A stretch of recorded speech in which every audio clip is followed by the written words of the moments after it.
When we think about ranking banking and the best banks, when I step back and think about those, they're so varied in the types and natures and models that they have. So there wasn't one consistent thing. The thing that they were consistent about is following their strategy.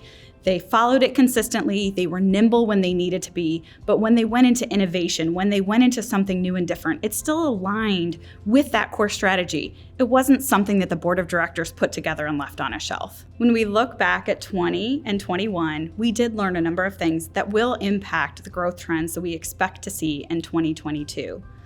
One major one has to do with loan growth. Loans were stagnant, they stayed stable. Businesses were afraid to invest. They didn't really know how to deal with the pandemic.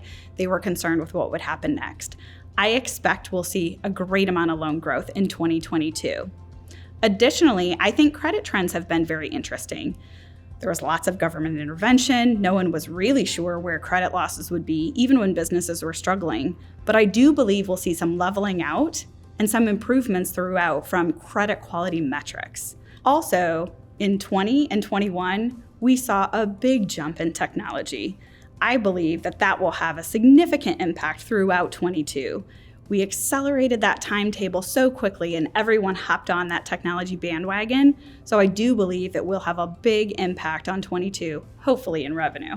Leadership teams need to make sure that they do have technology on the top of their list, but determining the order of that list is really important. The best banks make sure they spend a good amount of time and budget dollars on this technology side of things. The first thing you have to do is step back and determine where you are. If you don't have a mobile app, that certainly needs to be the first thing you need to do. But beyond that, you need to take a step back and say, what do my customers need? Do they need their loans originated faster? Do deposits need to get online quicker? Perhaps it's more of an internal focus that really can support that client experience as well. Do you need something that can really speed up that process in the lending area? What about digital assets?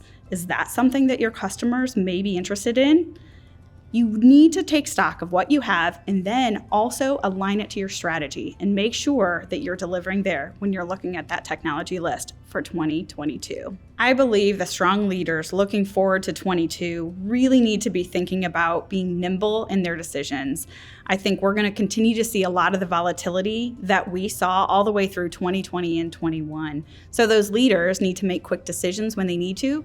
They also need to take a breath and build consensus at other times when that's even more important. There's going to continue to be things that come at us with the economy, with the jobs market. Many different decisions will be needed to be made along the way.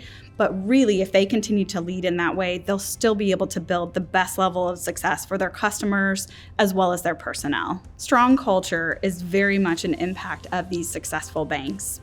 One of the many important facets of a strong culture is trust in management.